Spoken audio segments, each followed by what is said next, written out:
Maitim na batok, siko, tuhod, paano ito paputiin? 1 tablespoon ng sugar.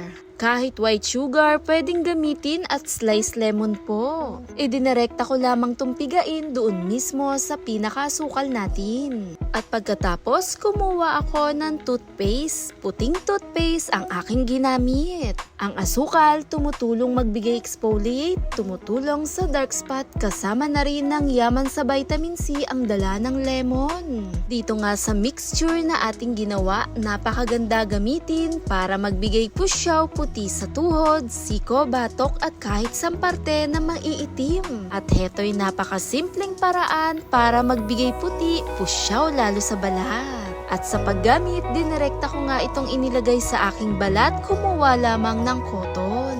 At sa paggamit nito, pwedeng gamitin bago tayo maligo, ibabad ito ng 10 to 15 minutes. At dahan-dahan i-scrub gamit ang bulak. At heto'y napakaganda gamitin kahit pa po pang araw-araw. At heto na nga ang sagot para sa maiitim gaya ng tuhod, batok, siko at kahit saan pa. At hayaan nga lang munang ibabad, sabay na rin ito sa iyong pagligo.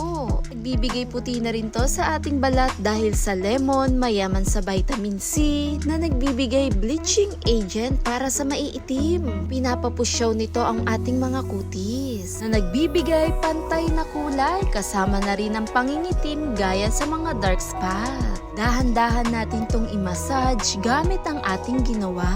At heto'y nakadepende pa rin po sa atin. Kahit 2 beses sa isang linggo, pwede natin i-exfoliate ang ating balat. Simpleng pampaputi, gaya na rin sa mga maiitim. Nagbibigay pusyaw, linis, pati libag, alis na rin. Thanks for watching guys. Bye!